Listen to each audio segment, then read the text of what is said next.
Good morning, ladies and gentlemen, and once again I apologise for not being with you this morning. I am going to kick off by reading a report that I prepared over the last 6 weeks, which covers the top 50 retailers of the world. This has been put together not only by myself but with help from Manchester Business School, The Grocer and several other consulting groups. Understanding local differences is a key to mass retailing. When Walmart entered China a decade ago, it was surprised when puzzled shoppers ripped open bags of frozen food in its stores and served themselves portions. They had never seen frozen aisles before. Avoiding mistakes like this have never been more crucial, with sales in home countries like the USA and Europe plummeting.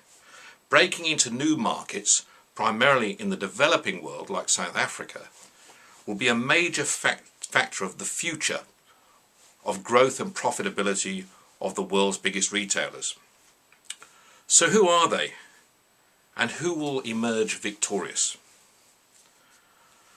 Our research says Tesco is expected to turn the steepest rate of compound annual growth of 7% over the next 5 years.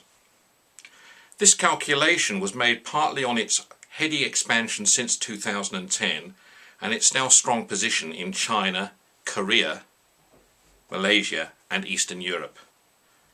But it's not all about geography. Tapping into continuing evolution of online retail, particularly click and collect, developing own label and the perfection of a wide range of formats puts Tesco in a strong position.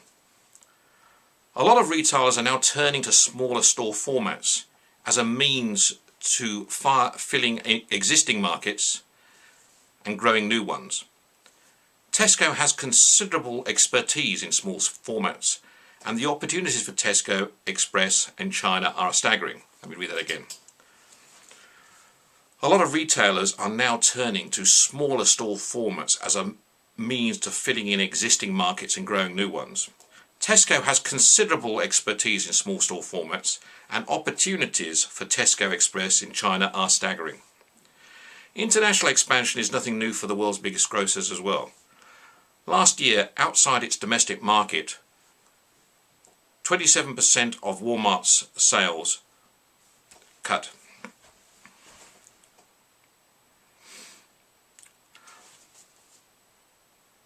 International expansion is nothing new for the world's biggest retailers. Last year's revenues outside its domestic market accounted for 27% of Walmart's 421.9 billion rand cut. International expansion is nothing new for the world's biggest grocers. Last year, revenues outside its domestic market accounted for 27% of Walmart's $421.9 billion in sales. At Carrefour, international sales were 59% of its $124.3 billion sales.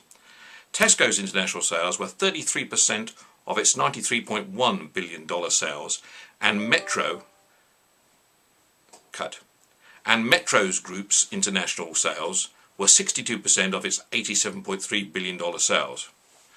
But the market is changing, as well as slowing growth in many markets.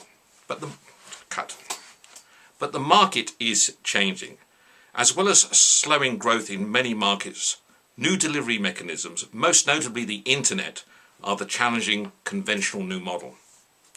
The inclusion of Amazon at number 28 in our chart is no fluke. It is expected to grow by 22%, more than any other international retailer, and 46% of its sales are outside its home market. Last year it launched a food and drink delivery service in the UK